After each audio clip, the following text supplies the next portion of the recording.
There's a question I've often asked myself, and that question is, what is the cost of success? What is the cost of throwing off what lays currently, what entangles one presently, what keeps one from moving forward presently?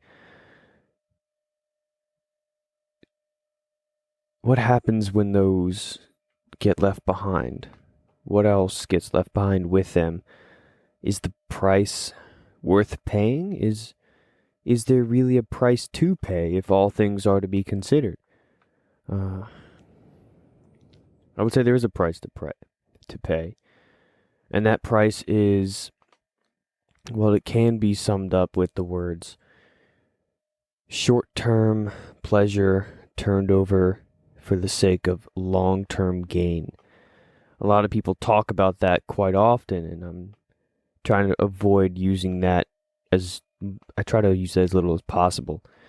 It's already quite cliche in my mind. However, that does not change the thought process here. Let's just follow a trail for a second through the woods. You can look up into the sky and you can see through the trees, through the leaves, the many leaves, you can see the sky. It's in the beautiful eggshell blue. There are a few faint wispy clouds blowing across at a slow and gentle pace. The leaves crunch underneath your feet as you walk. It's a relatively pleasant and cool fall day.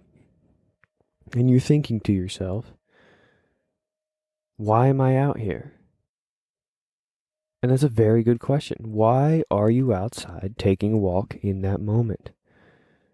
And quite honestly, the answer is because it's good. It feels good. It's pleasant. It is enjoyable. And it's, it has health benefits. But it's just what feels right. And as humans, we have a gut sense that tells us what feels right and what doesn't. Uh, Continuing down this trail I'm weaving, in my case, what do I stand to leave behind for the sake of moving forward, for the sake of moving out, for working, for creating a business for myself, whatever it is?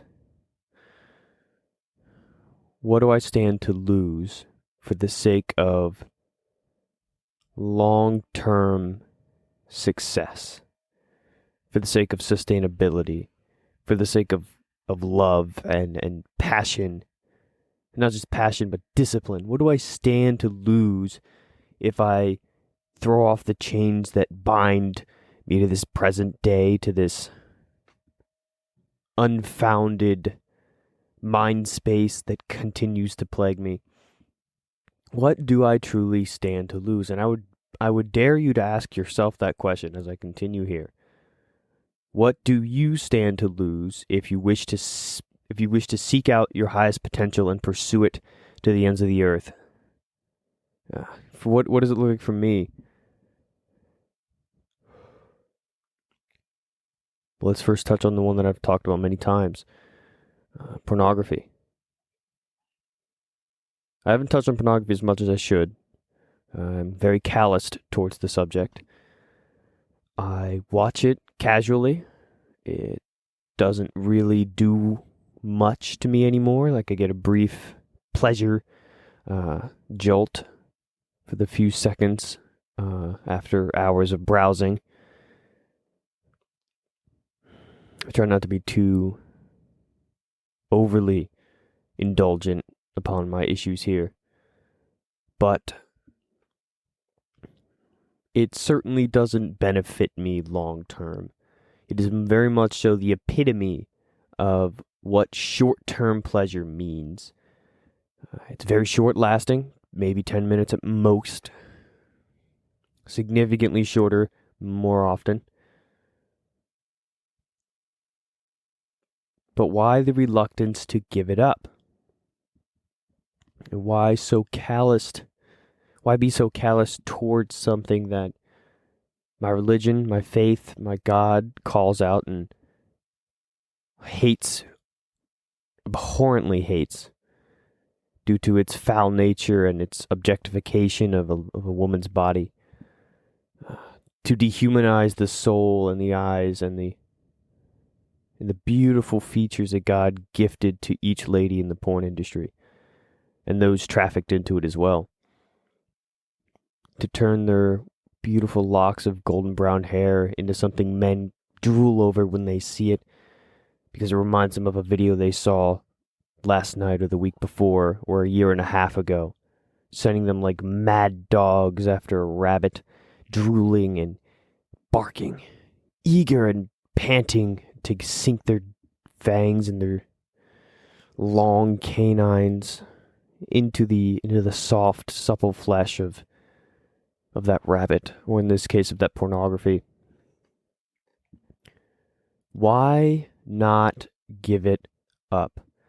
And the answer is, the cop-out answer is, it's an addiction. Why should I give up something that is so hard to give up? It draws me in, crave it so much. Well, that in and of itself should be a reason to give something up. If you cannot control your desires, then that desire, and if that desire controls you, then for you it is sin. And this is just a paraphrase of what Paul said. And I forget which book it was. But even if you're not religious, it's still an issue if you cannot control yourself and your desires. And if I cannot control my desires for it, why should I continue in that path? You once again back into the woods. It's a beautiful day. It's warm. The last few remaining insects continue to buzz around, a quiet droning. The leaves rustle as birds swiftly search for food. Occasional birdsong breaks out. A hawk soars over, leaving a shadow, causing silence to reign. And you come to a fork in the road, in the path, in the wooded area. You have two options. Continue down the gloriously beautiful path, or take the one to the right. And it looks so tempting. It's sunny. It looks smooth and flat. It looks a little bit mucky, but that's okay. Nothing to worry about, right? And so you head on down that path, and as you forge your way forward, you find that it's not just mucky here and there. The entire path is laced with mud pools and stagnant water. It smells of foul, rotting flesh. But despite all that, the very hint of a glimpse of sunlight ahead, or the very thought that there might be a good thing to come from choosing this path, because you did, after all, take this path, why stop now and turn around? Drives you forward, and you continue to slog through the muck and the mire to get dirtier and smellier with each step. Occasionally you stop exhausted and you wonder, why am I still doing this? Why do I continue down this path? Why don't I just turn around and go back, or at least get off this path and find the main trail?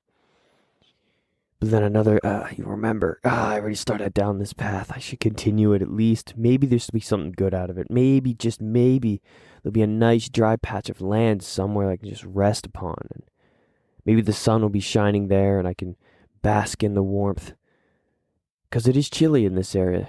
The shade is deep and thick. Very little undergrowth grows here. It's just mud. And the trail is faint. The lines of previous travelers interwoven amongst each other. You can't decide what's what and who you really are at this point. And that's what pornography does to a lot of people. And it's what it's done to me. It blurs the lines of what is and what isn't allowed. And it blurs the lines of your morals. Jordan Peterson often talks about this, and it's something I've considered heavily of late.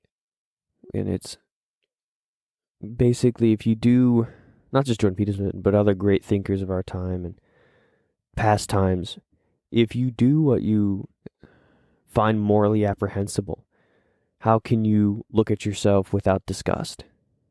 How can you look at yourself and say, I love this person that I am. I love who I've become. I love who I am. I love who I'm becoming, who I'm forming myself into, how I'm influencing other people. You cannot consciously or subconsciously look at yourself with the same respect if you continue to do what you are morally objected to. And that's something I've had to struggle with. And to be honest, I still feel very calloused about making that link. It's like, oh, well, maybe it's not really that. But why? Again, why not give it up? Is a pride thing involved? I don't know. Maybe. But I know for a fact that I desperately want the substance.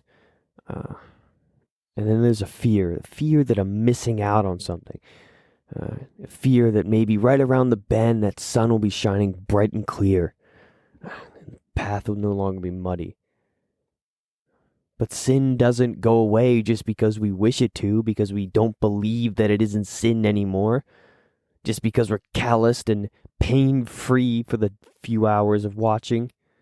It's still there. It's still haunting and grasping and groping its way deeper and deeper into our hearts. It doesn't go away because we choose to enjoy something for a brief moment out of pure and sheer desperation. And I speak from a place of once again, I'm callous towards this subject. It's like a hardening of hearts, and it's something I've greatly feared and haven't really admitted. Again, why not give it up for the sake of long-term success and things like marriage and having a girlfriend, having kids, having a true and whole friendship with anybody, even if it's just somebody, especially somebody of the opposite sex, without looking at them as an object for pleasure. And believe me, it's not something I'm proud of or even proud to admit. But why not give it up? And the answer is, I desire the pleasure that I'm told will come from it, that I tell myself will come from pornography. I desire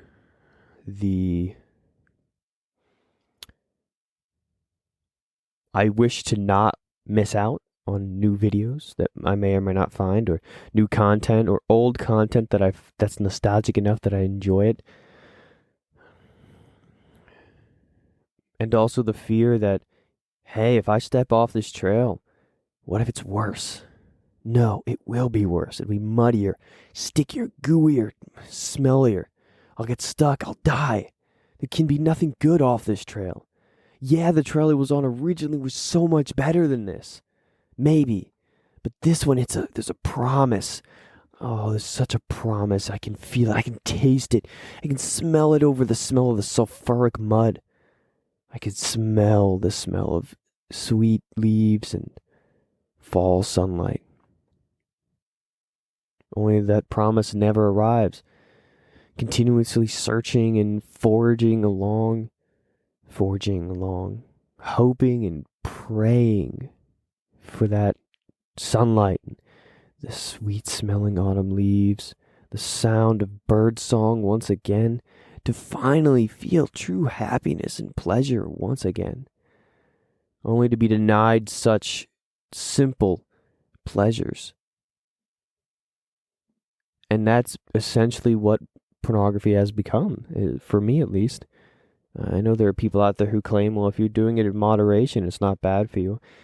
I can't agree, but I'm not here to make an argument for that. I'm simply here to discuss what is stopping me, what is stopping you from moving forward.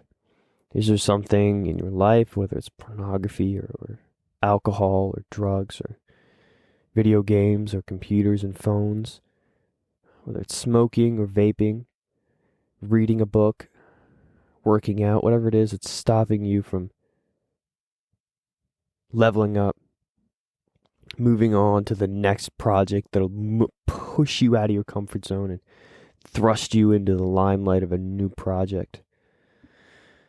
Secondly, what is another thing that I deem worthy of sacrifice, worthy of sacrificing the long-term gains for the short-term pleasures? That would be video games. League of Legends specifically, Roblox to an extent. Why? Again, the question is why? Why sacrifice the long term for the short term? Again, it falls back to pleasure and having a desire to be satisfied and just have that. It's like candy. You just want one more piece because it's so good, it's so delicious, but the taste never lasts. And oftentimes there's an unpleasant, almost bitter aftertaste. If not actually physically there, mentally it's there. We've all felt it. Eating that food that we know we shouldn't have, or watching that thing we know we shouldn't have, or whatever it is. And that for me is often the way video games work. While I'm engorging myself upon like League of Legends, I can feel it's literally like candy. This is the best way I can describe it. The most obvious comparison that comes to mind. Why? Why is that such an obvious comparison? Well, because I want my fix. I want to enjoy myself, to escape from the world that I live in, to escape from the chaos of home life and the exhaustion of a day at work, to escape from my thoughts and avoid confronting the man that I'm becoming. Oftentimes I hear and read quotes that essentially say, what you practice today and what you do today is who you will be in 2025 or 2030, or not 2030, that's dumb, 2030. And those are honestly very accurate. Why are they accurate? Because the habits you form now are what you continue to do unless you make the active, conscious choice to push yourself off the path. And this is, once again, the short term versus the long term. And I'm not talking just pleasure here. I'm talking, what are you aiming to set yourself up for? What am I aiming to set myself up for? In this instance, with video games, playing League of Legends, nothing but a shot of dopamine for 8 hours straight, and depression directly afterwards. What is pornography and video games? What do they allow me to contribute to the world? The answer is not a whole lot. Pornography, I can contribute nothing in the consumption of except negativity, mud and muck, blackness. That is all that comes from pornography. Again, I don't care if you disagree or not. I'm not here to make an argument for that. What about video games? Clearly, streaming and YouTubers, they are such a huge influence. Clearly, I should be pursuing that. Come on, that's just an excuse, right? And this is where the skyline grays and the horizon blurs into the sky. I do not know the answer to this one. Is the streaming career I've slowly been trying to build for myself, is that just simply an excuse to play video games, to escape once again into my fantasy worlds of survival and fighting, simply to avoid the chaos of the unchangeable chaos that surrounds me on a daily basis? I do not know. It could be that. It could also be the desire to have some sort of fame, to be known within the circles of Minecraft YouTubers and streamers, to be known within the circles of just being a streamer and YouTuber in general, to have that I am known. I had a similar issue when starting the podcast. I desperately wanted to talk to people like Joe Rogan and Steven Crowder and Jordan Peterson, and it consumed me in such a manner that I am not proud of. I still wrestle with those slightly to this day. The podcast was first thought of back in, I think, December. I started it in April. I've been inconsistent with it, which hurts me. It really does hurt me to say that. But once again, what's another reason why I'm not giving up video games? Well, my friendships. My friends are dearly important to me. They're incredibly important to me, to my mental health, to my physical health, just my love for them. I consider them all of my friends to be incredibly important. I care deeply for them. And then the fun we can have while playing video games together. That is one of the things I think is truly pure about my desire for streaming, is to get together with friends and just play some games together and let other people come in on the fun to watch and laugh and interact. Make the world a little bit of a better place with laughter. I do dearly love laughter. But then again, continuing, is that a reason not to give them up? Yes and no. Yes, it is a reason to give them up because friendships can be and should be formed in the real world as much as possible. However, we live in 2021. The digital world surrounds us everywhere.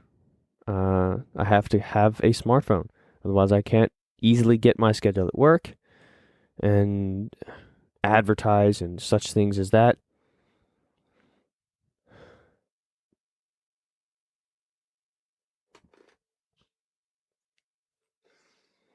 Again, what is the excuse keeping me from giving it up? And it's again the fear of stepping off the already disgustingly dirty trail and onto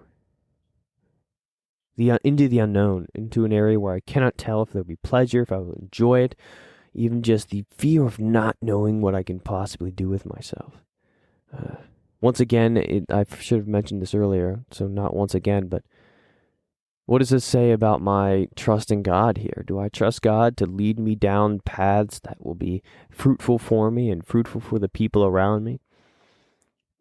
Or am I trusting myself to believe in the fear and the lie that pleasure only comes from things that consume and not things that give, things that uplift?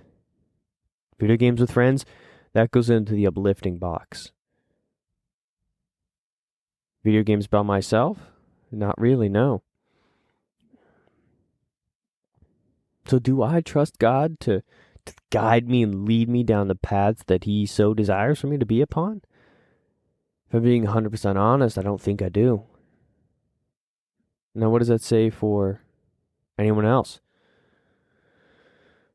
Again, I dare you to think and question yourself. Why do you do the things that you do? Why do you play video games? Why do you play sports? Why do you drive that nice car? And don't get me wrong, I'm not saying there's an evil to everything you do. You could play video games and have no problem with it at all. Great. But take the time to question as I have. It's important. Self-introspection is very important. It's lacking terribly in today's world. Moving right along.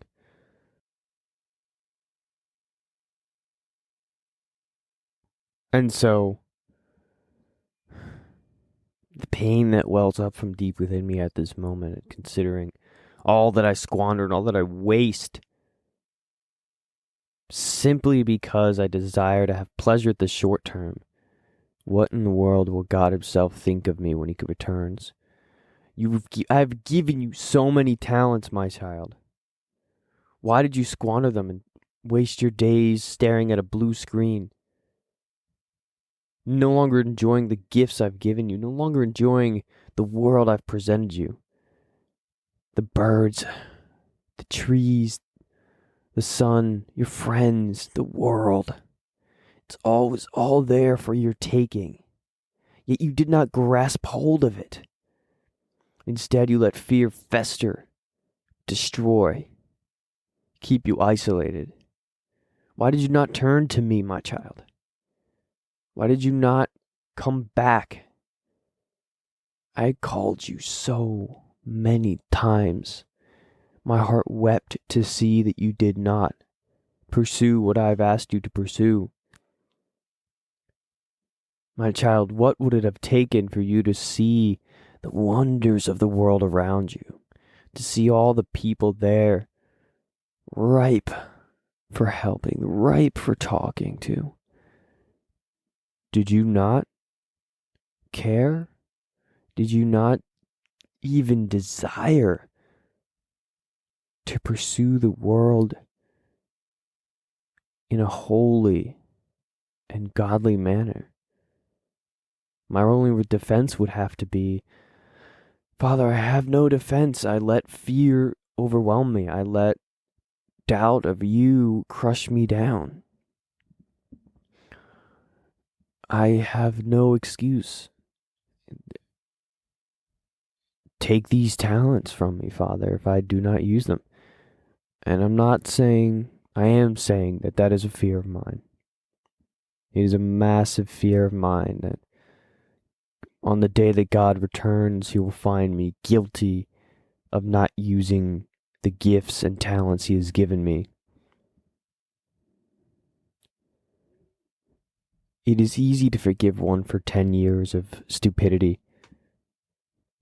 If the next 20, 30, 40, 50, 60, 70 years are filled with working hard and fighting to fix mistakes and making mistakes and enjoying life and pursuing God and following his commandments and bringing glory and honor to him while furthering yourself, gaining knowledge and strength of the body, gaining knowledge and strength of the mind, pursuing all that is whole and holy before the Lord. Is that not our purpose? To not only take care of ourselves and the ones around us, but to, with everything we do, be humble and point back to the God who created all? If that is truly our purpose, then how many of us fall short on a daily basis? And I don't say this to be a rude and hypocritical man and to make one feel legalistic, because we do live in a world where sin exists and we will fail and we will fall. We must have forgiveness for ourselves.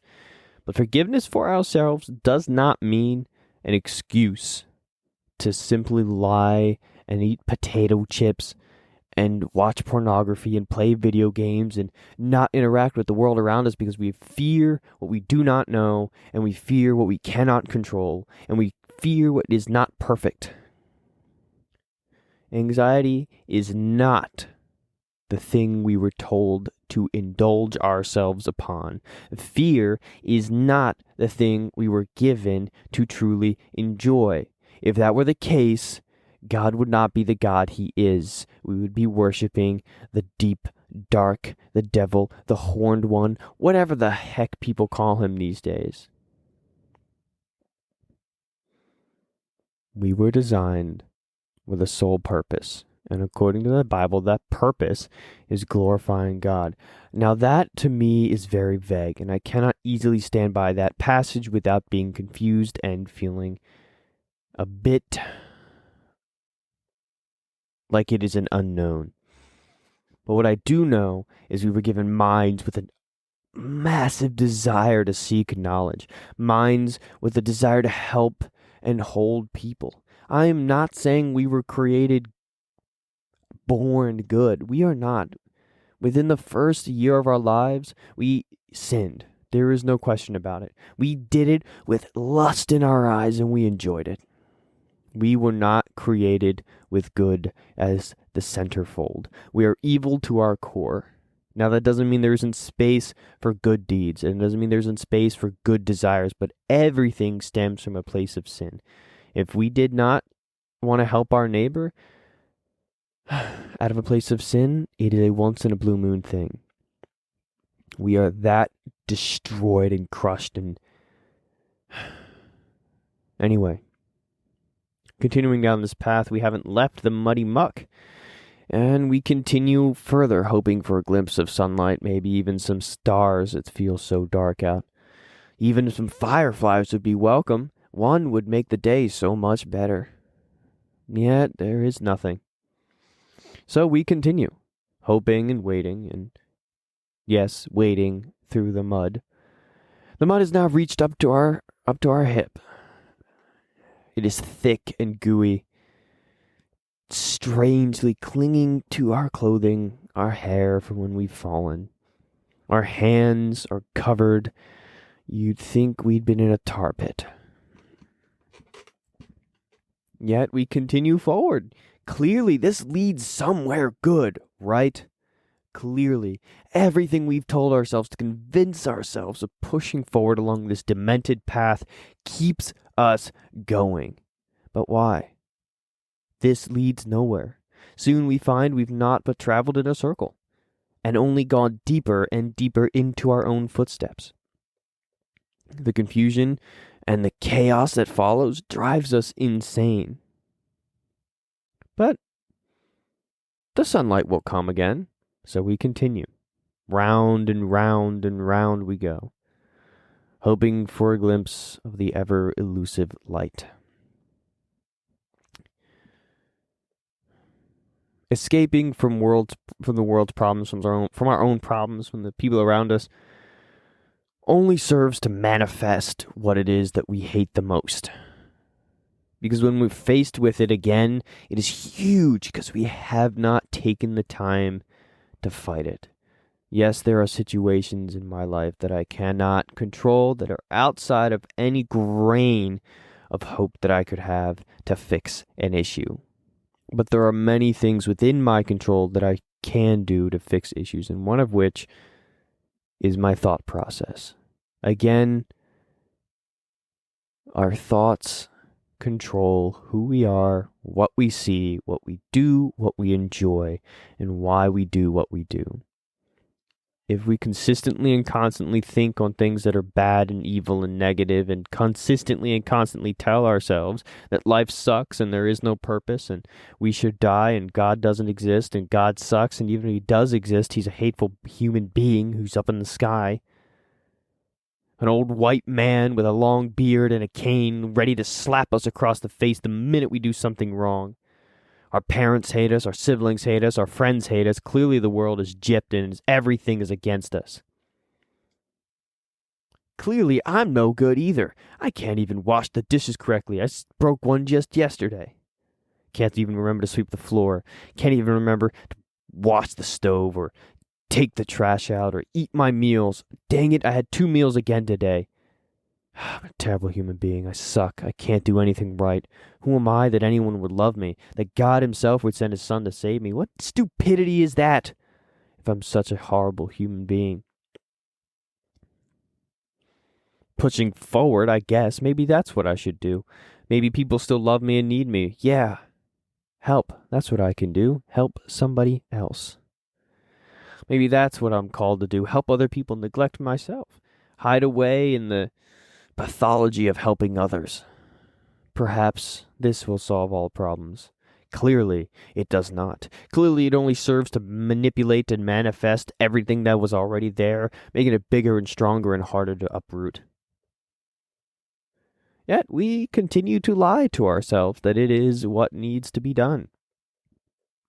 That we aren't important, that we do not matter, that we're nothing but failures. If that were the case, why do you still exist? And if you give the answer, but it's my purpose in life to serve and help others, you simply lie to yourself and fool none but yourself. The greatest lie is to tell ourselves, the greatest lie is to fool ourselves into believing we are okay and there is nothing we can do about us. The greatest lie is to tell ourselves nothing, to simply ignore what is going on. They all revolve around the same thing. A lack of knowledge, a lack of personal insight, and a lack of dedication to one's own self.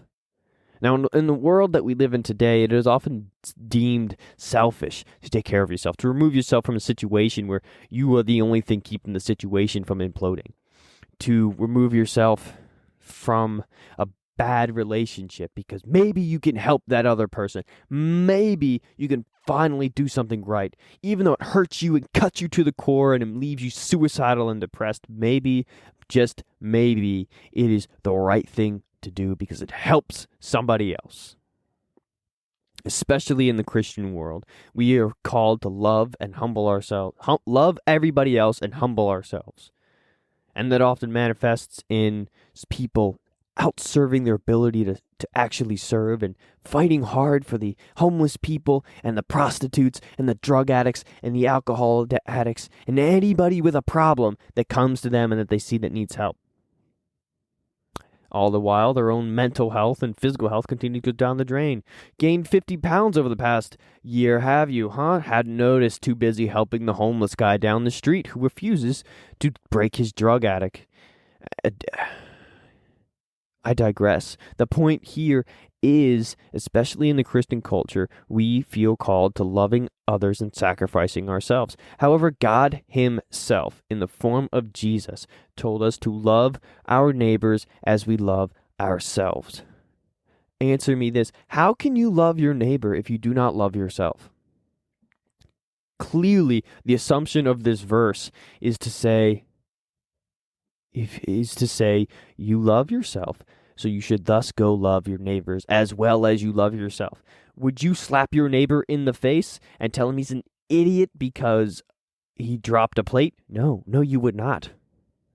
Would you verbally abuse and mentally abuse and slap and beat around your neighbor if he forgot to take the trash out one night? Or if she forgot to make her bed? No, you would not. You would say, yeah, you messed up today. Let's just jump back on the ball and continue moving. Yet when it comes to ourselves, we often put that knowledge of who we are supposed to be to ourselves the furthest away from us. What do we expect in a culture where we perpetuate lies and convince ourselves of the things that are not true, of things that are unhealthy for us? The more we continue to tell ourselves we're going to do something and don't do it, the less confidence we have in ourselves. The less things we do that push us out of our comfort zone, the less skills we choose to push upon ourselves, the less confident we are in our ability to do anything. Eventually, it leads us down the path where I see myself today, playing video games, wandering the moggy mires of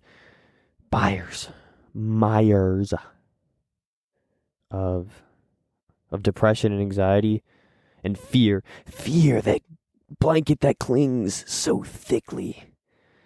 It hangs on so tightly, like skin itself, yet it weighs as much as a mountain. A mountain of gold. It sits heavy on our backs and it keeps us pushed deep into the mud. Not everyone has fear as an issue, but those people are a minority. They rarely exist in today's culture filled with hatred and fear, and scare tactics is one of the major ways that media companies and many people trying to make a buck make their bucks.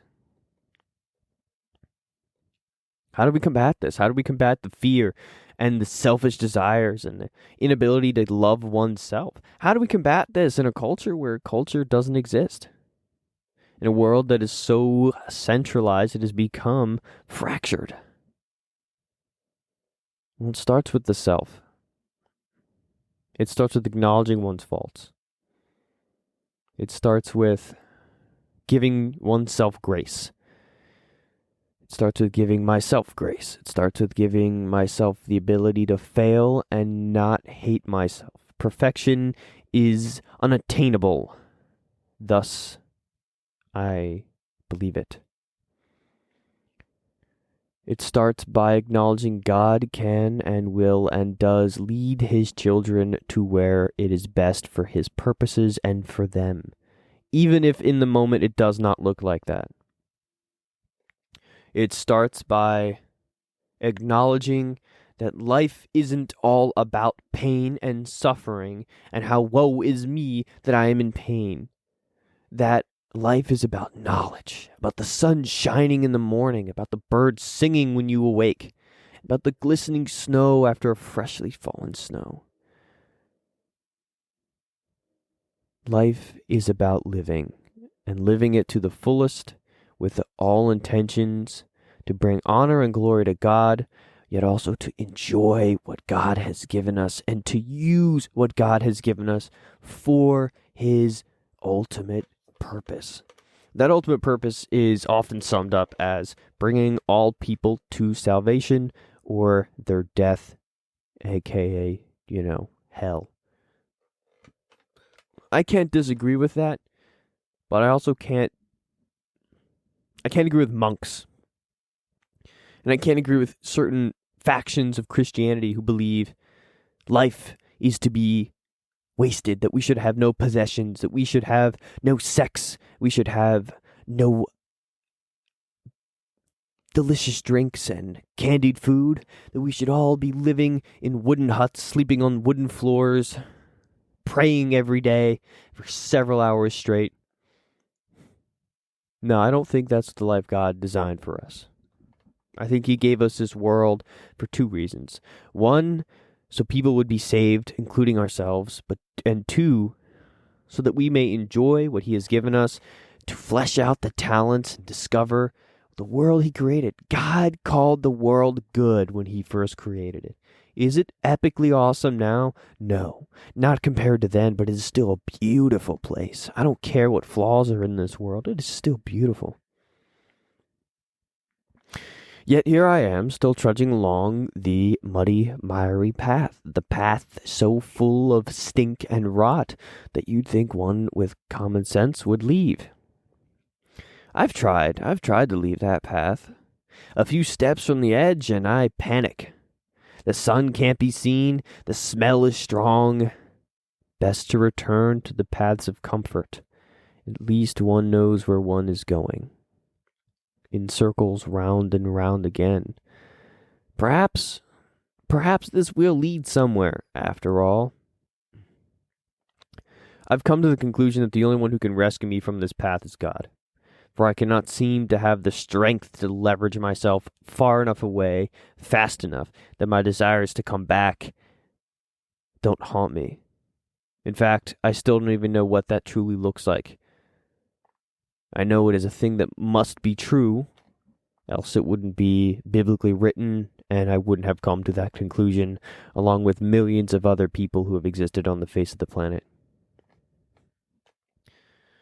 Such a thing means denying oneself, as we opened up with on this episode, this 11th episode of the Wandering Thoughts podcast, of which this is the official 10th. I had no plans to record this episode today, at this time. Saturday at 8:22 p.m. it is now. That was not the plan. But depression sprung itself upon me. So did the mood to write poetry. So I figured I might as well speak now or forever hold my peace. Again, I do not understand what it looks like to have God in my corner, helping me and lifting me and shoving me away from the mud. I don't know how that looks. What is the strength? What does that look like practically? I do not understand. I know it involves me doing something, because God often works not without partnering with His kid, His son, His daughter. And that takes incredible strength to wrestle with. Because then it means the fault still lies with ourselves, and it still lies within us. And we have to forgive ourselves and move forward. Part of the whole callousness with pornography falls to, I quite simply have accepted the fact that I watch porn. It has become a daily thing.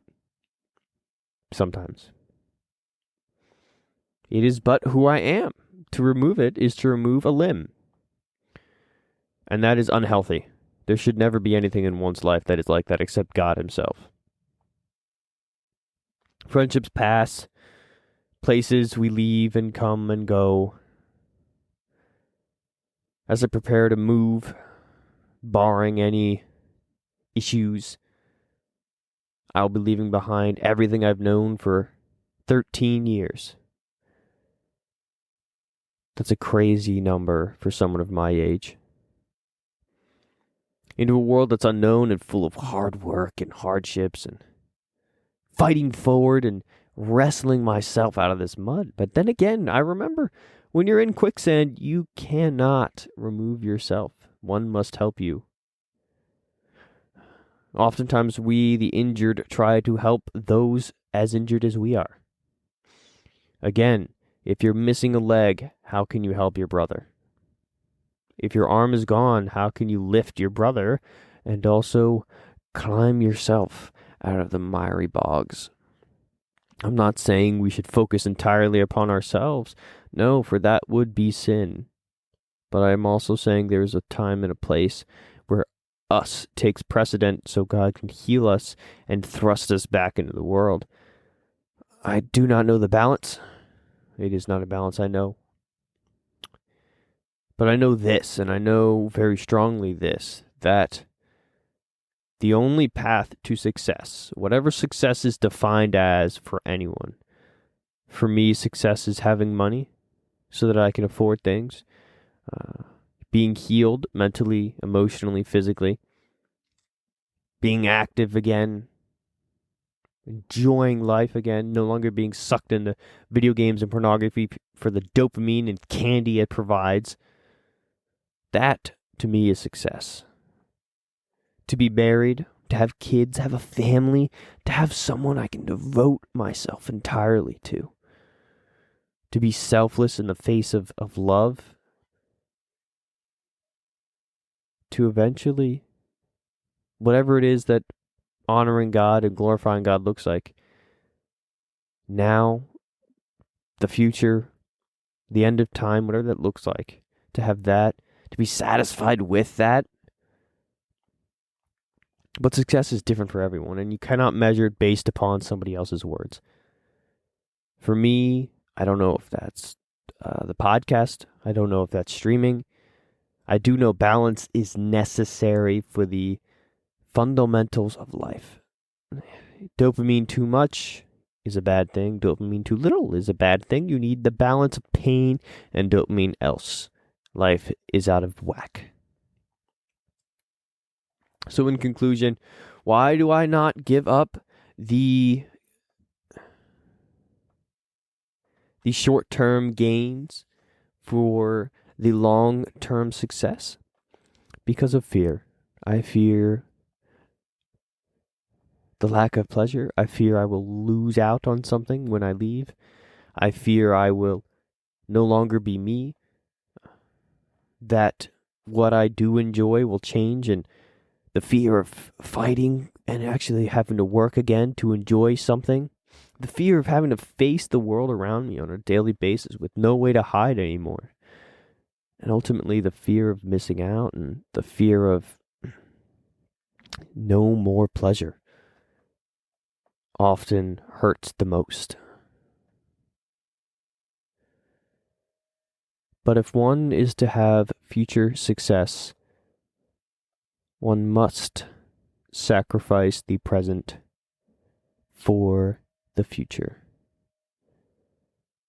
I dare you all to consider what I have said, to take to heart all that I have said, to throw out what is useless, to contain what is useful, to consider, what am I sacrificing? What potential am I keeping myself from?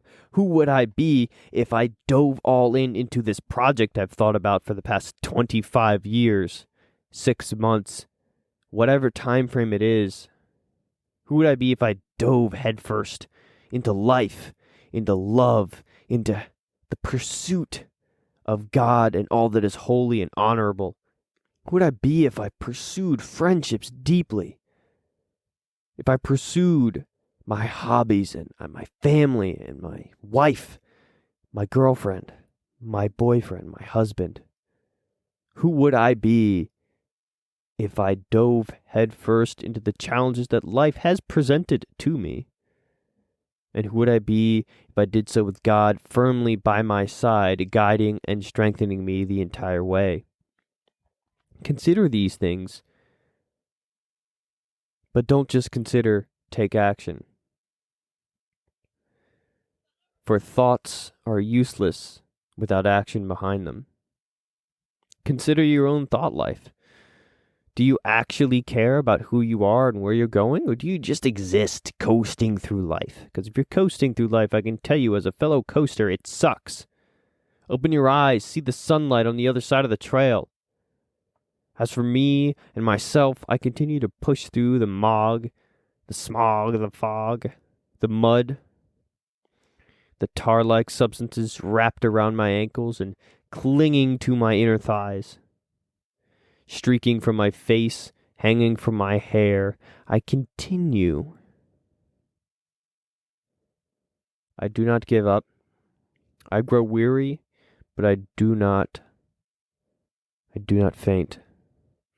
God has strengthened me, given me the strength to keep pushing on, and I will continue to lean upon that. Despite it all, I continue the march through the muck, pushing ever angled towards the edge, slowly but surely, removing myself with the strength and grace of God from the muddy, miry, mucky path I've given myself unto. Eventually I will be back upon the path that is filled with light and sun, smelling the sweet aroma of autumn leaves, hearing the leaves crunching as I walk, the birds singing beautifully from the tops of trees and in the depths of the shrubs, to see the brilliant blue sky and sharp white clouds, to feel the cool autumn breeze blow against my face, to hear the laughter of friends and family as we play and dash and jump through the woods. Eventually, that will be where I am. Until then, this has been the Wandering Thoughts Podcast. Please do share with your friends if you so desire. I would really appreciate it. Until next time, keep thinking and self-introspecting.